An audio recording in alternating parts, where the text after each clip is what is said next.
Bom, galera, bora dar continuidade aqui à nossa revisão de direito penal para agente penitenciário do Rio Grande do Norte, né? Lembrando que serve para qualquer concurso, mas o foco é no edital do Rio Grande do Norte. Então vamos lá. Na aula passada a gente deu uma olhadinha no fato típico, certo? E a gente estudou um pouquinho da conduta, resultado naturalístico, nexo causal e tipicidade. Agora a gente vai estudar as excludentes de ilicitude. Lembrando a vocês, o Brasil adotou a teoria tripartida que divide o crime em três elementos. Para ser crime tem que ser a conduta típica, ilícita e culpável, certo?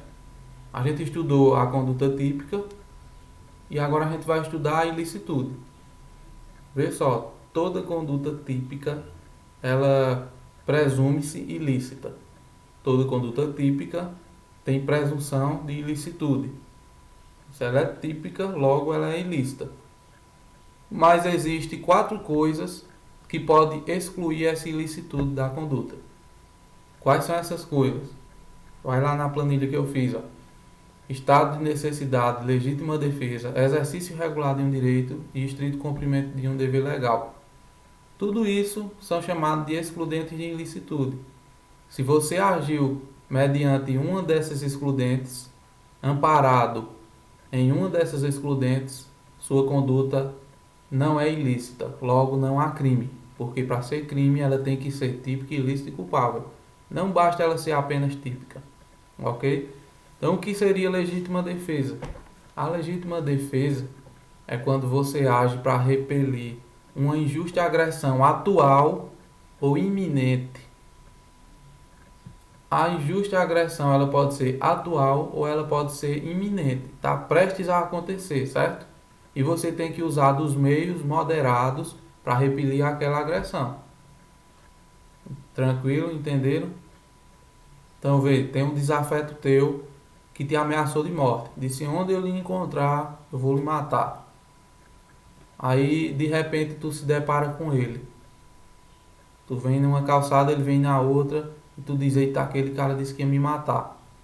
Ele coloca a mão na cintura, antes de puxar a arma, tu vai e atira nele e mata.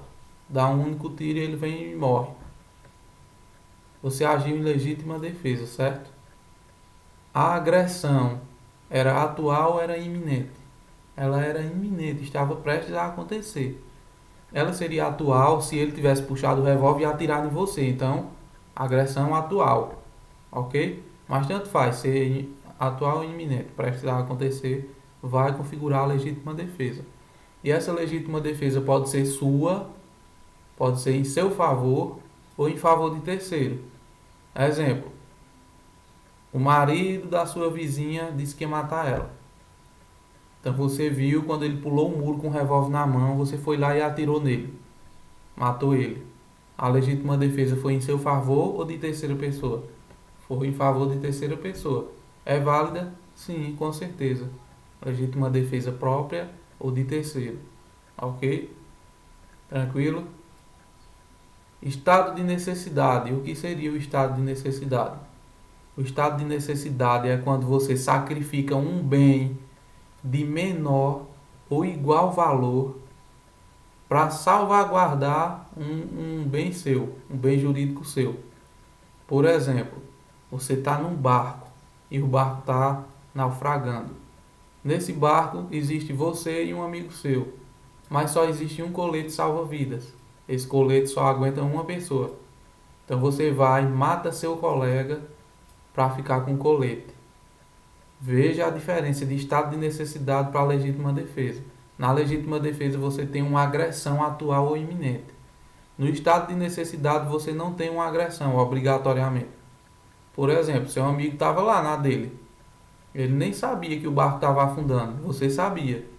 Você foi lá, matou ele para ficar com o único colete que tinha. Você agiu em legítima defesa ou em estado de necessidade? Isso mesmo, estado de necessidade. Você agiu em estado de necessidade. Sacrificou um bem de igual valor, não é? Vida, para salvar a sua vida. Vida versus vida, estado de necessidade, ok? ou você pode sacrificar um bem de menor valor para salvar um bem de maior valor. O que não pode acontecer é você sacrificar um bem de maior valor para salvar um de menor valor. Exemplo, o barco está afundando, tem uma tábua que cabe você e seu amigo, uma boia. Tá lá os dois, só que você vê que a sua mala de dinheiro vai naufragar. Então, para salvar a sua mala de dinheiro, você vai e mata seu amigo e coloca a mala de dinheiro no lugar que era para estar o seu amigo. Você age em estado de necessidade? Não, porque o bem material é de menor valor em relação ao bem sacrificado, vida. Vida versus bem material, prevalece a vida. Então você vai responder por homicídio, ok? Passando adiante, exercício regular de um direito. No exercício regular de um direito, a maioria das questões vem cobrando o seguinte: é aquele lutador, é a questão de lutador. O lutador de boxe, ele comete lesão corporal, sim ou não? Claro que comete lesão corporal, mas ele age amparado nessa excludente de ilicitude, exercício regular de um direito, desde que ele haja de acordo com as regras da luta, né? Claro, tem as regras. Se ele exceder, por exemplo, se o cara for nocauteado, tiver desmaiado lá no ringue, o camarada não pode continuar batendo nele.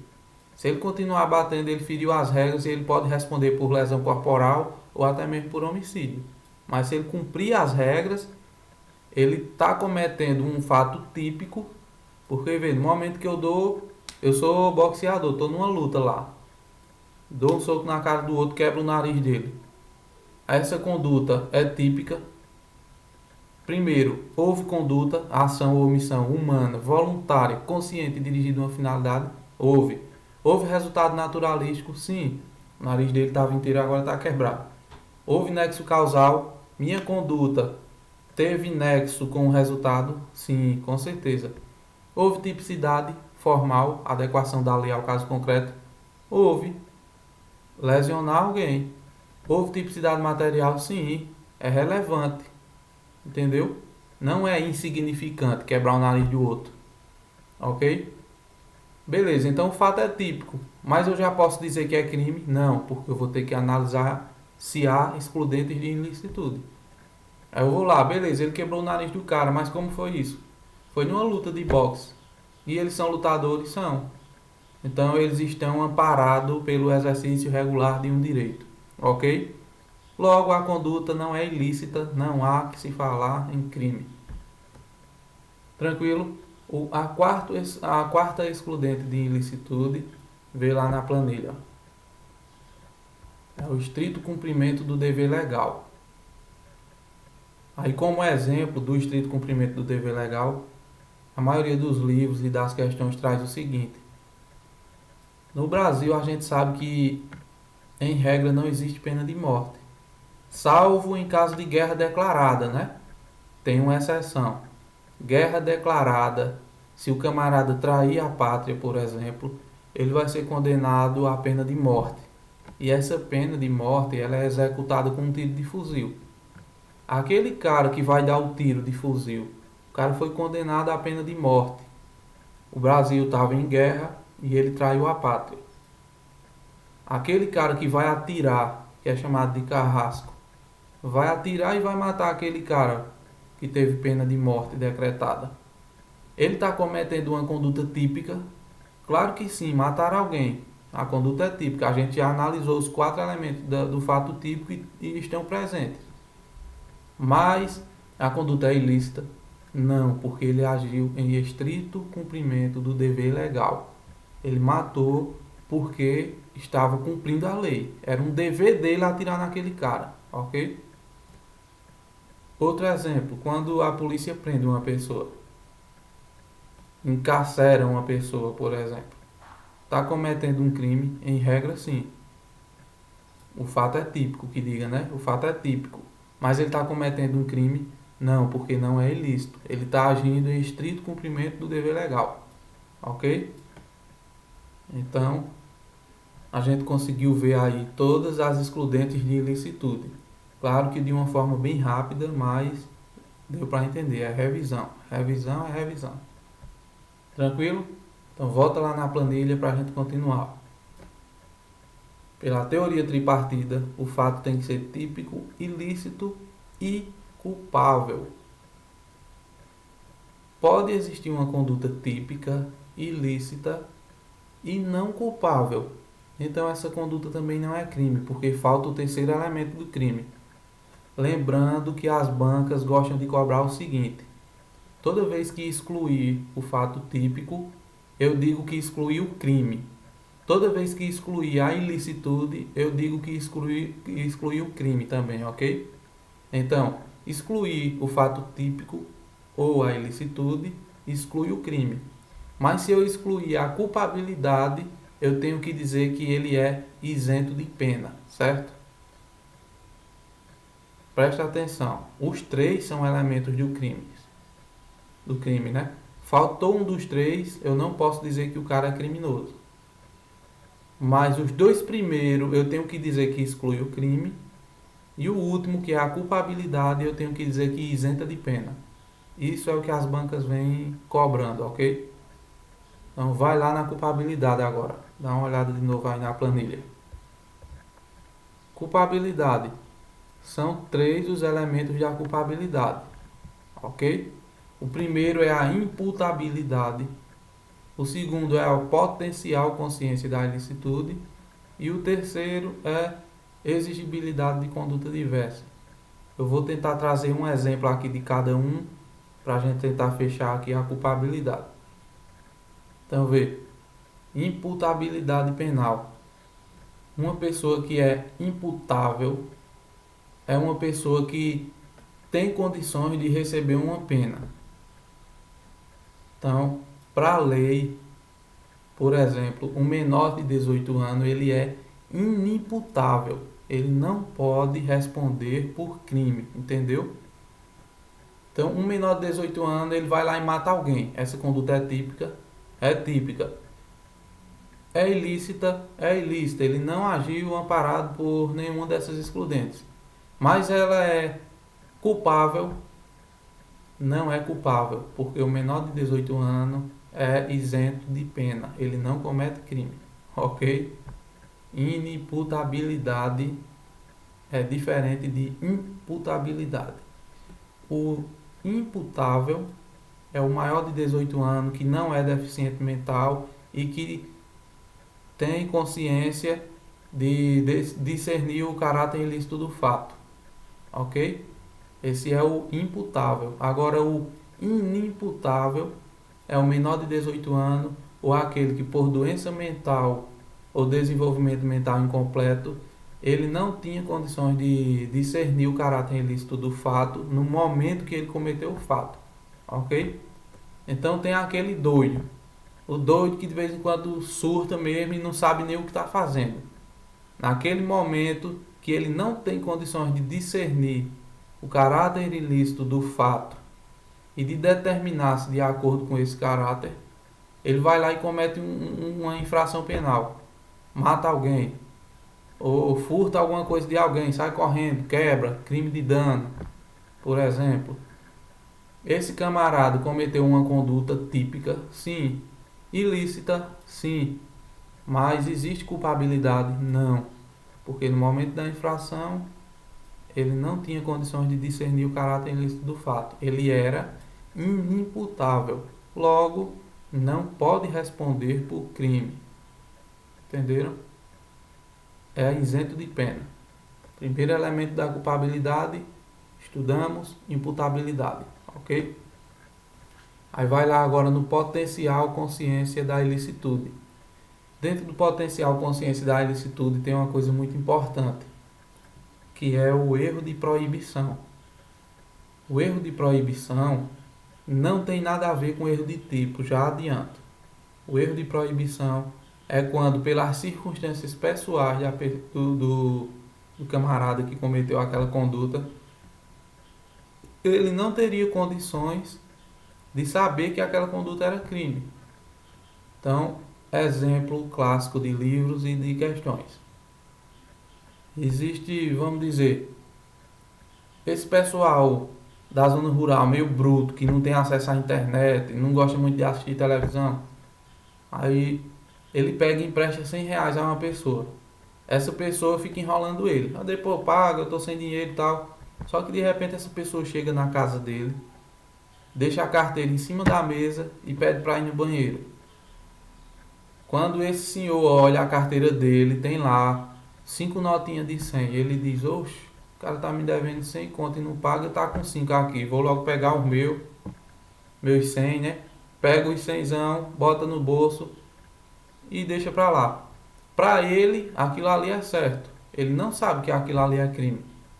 Pelas circunstâncias pessoais dele, ele não teria condições de saber que aquilo era crime de exercício arbitrário das próprias razões. Ele não poderia ter feito isso. Cometeu crime. Ok? Eu tinha como cobrar desse camarada aí. Você poderia muito bem saber que isso é crime. Não, o cara não acessa a internet, não vê televisão. Então ele incorreu em erro de proibição. O erro de proibição exclui a potencial consciência da ilicitude. Ele não tinha consciência que aquele fato era ilícito. Se ele não tinha condições de ter conhecimento que aquela conduta era crime, ele não responde, não pode ser punido, logo não há crime, ele é isento de pena, ok? Potencial consciência da ilicitude. Aí vamos para o terceiro elemento da culpabilidade, que é a exigibilidade de conduta diversa. Está aí na planilha. Exigibilidade de conduta diversa. O direito, ele não pode exigir um ato heróico de ninguém. Em determinadas situações, o direito ele não pode exigir que você haja de modo diferente. Por exemplo, vou te dar um exemplo de coação moral irresistível. Vê só, eu sou gerente do banco. Isso aqui aconteceu inclusive agora recentemente. Eu sou gerente de um banco, chega 3 pessoas, 3 bandidos, me abordam e diz: olha, a gente sabe que tu tem a senha do cofre do banco. A gente sequestrou teu filho e tua esposa, tá com a gente no cativeiro. Se tu não ajudar, se tu não for lá no banco e abrir o cofre pra gente roubar, a gente vai matar os dois. Aí o gerente vai lá, abre o cofre do banco e subtrai todo o dinheiro que tem lá dentro, juntamente com os 3 bandidos. O gerente do banco cometeu uma conduta típica? Claro que cometeu. A conduta é ilícita? Sim. Ele não agiu amparado em nenhuma excludente de ilicitude. Mas ela é culpável? Não, ela não é culpável, porque faltou a exigibilidade de conduta diversa. Ou seja, o direito penal não poderia exigir uma conduta diferente daquela que foi realizada pelo gerente do banco. O direito penal, ele não poderia, o direito em si, ele não poderia chegar para aquele gerente e dizer: você errou, você tinha que ter sacrificado sua família para salvar o dinheiro do banco. Pelo amor de Deus, existe isso? Não, né? Então é o terceiro elemento da culpabilidade. O que cai em questões é justamente isso: coação moral irresistível. Ele coagiu moralmente, né? Sequestrou a família do cara e disse: ou tu faz ou a gente vai matar eles. Então, ele foi lá e fez. Excluiu a culpabilidade. Cuidado! Eu falei para vocês na aula passada de coação física irresistível. A coação física, que é aquela que eu dei o exemplo do empurrão, né?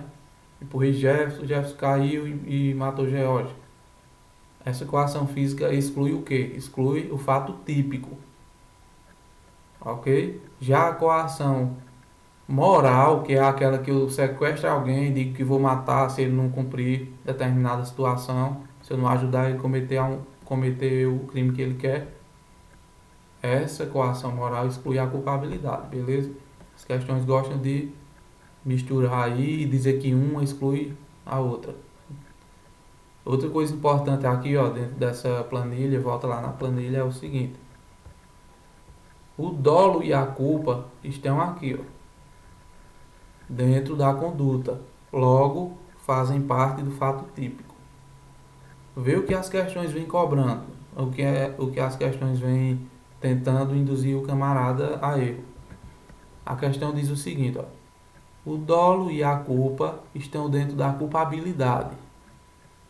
Induz a pessoa que nunca estudou isso, induz a erro, porque ele vai dizer dolo e culpa, culpabilidade. Claro que estão dentro da culpabilidade. Errou, perdeu a questão. Dolo e a culpa está aqui, ó, dentro da conduta, dentro do fato típico. Ok?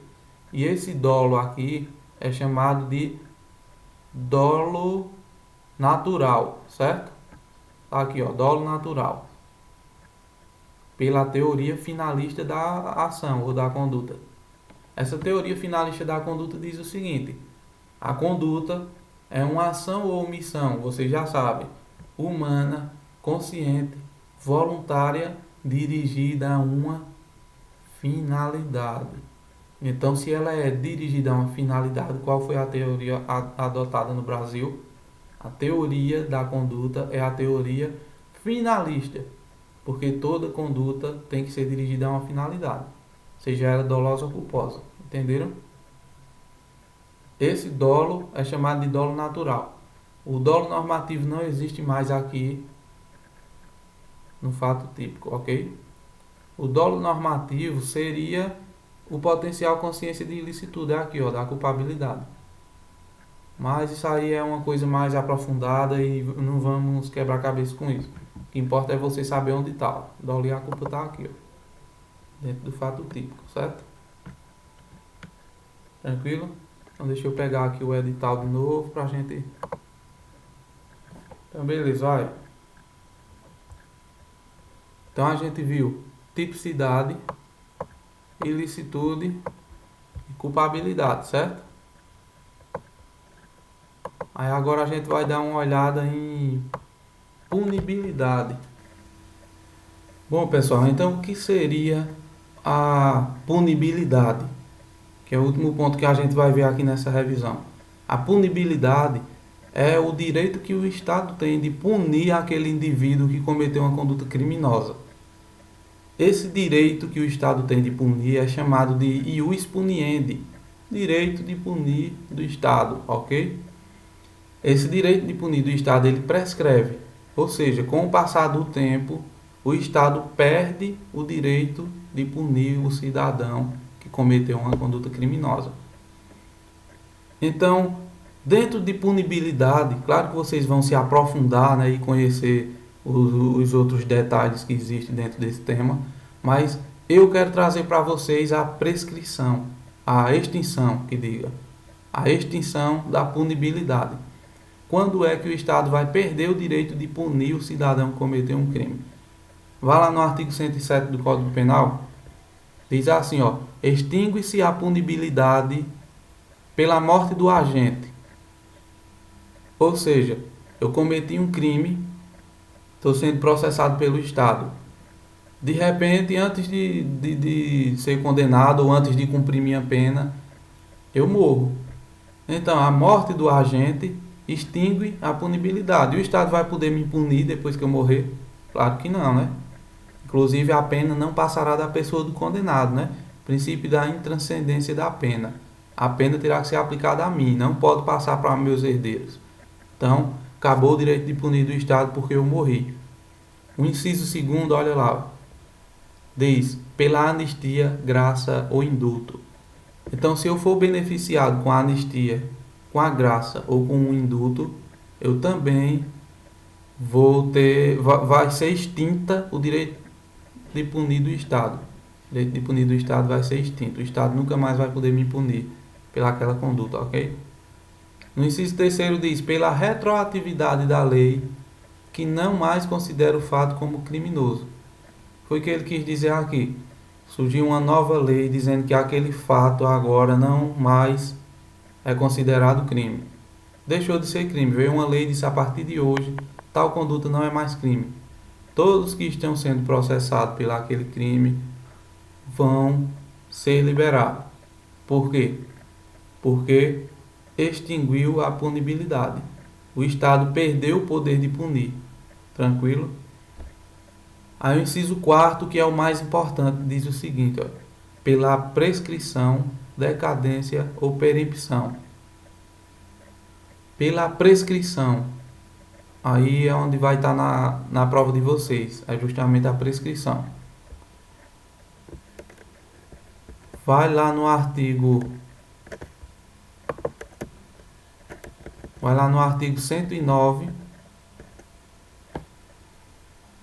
e lá vocês vão encontrar quando é que um crime prescreve.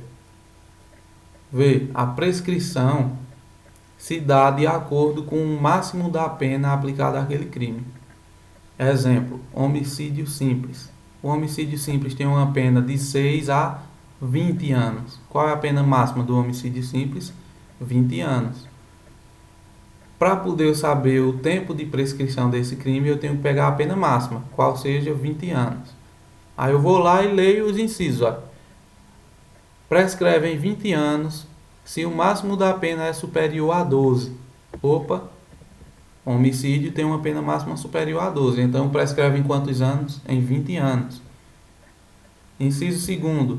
Prescreve em 16 anos se o máximo da pena é superior a 8 anos e não excede 12. Entenderam? Inciso 3º. Prescreve em 12 anos se o máximo da pena é superior a 4 e não excede a 8. Para facilitar a vida de vocês, com a ajuda de Jefferson Mota, que está assistindo a gente aí, eu criei essa tabelazinha aqui, né? Essa planilhazinha. E para memorizar ficou muito mais fácil, ver. Então, para poder eu saber o tempo de prescrição, eu tenho que saber qual é a pena máxima do crime, certo? Eu vou lá e olho. Se a pena máxima for igual ou superior, deixa eu até colocar aqui, igual ou maior que 12, vai prescrever em 20 anos. Se a pena máxima é maior que 8 anos, a pena máxima do crime é maior que 8 anos, prescreve em 16 anos. Se a pena máxima é maior que 4 anos, prescreve em 12. Maior que 2, prescreve em 8. Igual a 1, prescreve em 4 e menor que 1, prescreve em 3. Qual o bizu? Para a gente memorizar esse negócio aqui de uma vez por toda. É você perceber que vai diminuindo de 4 em 4 anos. Ó. Se a pena máxima do crime é 12, se a pena máxima do crime é 8, se a pena máxima do crime é 4, entenderam? 12 menos 4, 8. Menos 4, 8. Menos 4, 4, né? Aí aqui cai pela metade. Ó. 4, cai pela metade, 2. Cai pela metade, 1. E aqui menor que 1.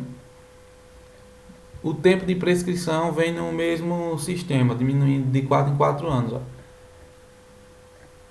20 anos, menos 4, 16, menos 4, 12, menos 4, 8, menos 4, 4.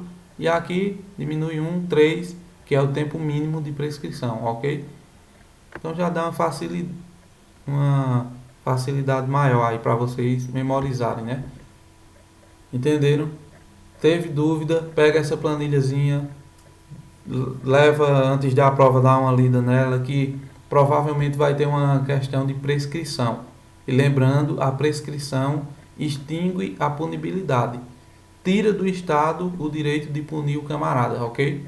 Então tá aí, ó. Se a pena é maior que 8 anos, a pena máxima, o crime prescreve em 16 anos. Então, decorrido esses 16 anos, o Estado não pode mais punir. Ok? Fora isso, vocês vão estudar os tipos de prescrição. Não vai dar tempo a gente falar, mas vocês vão estudar em casa.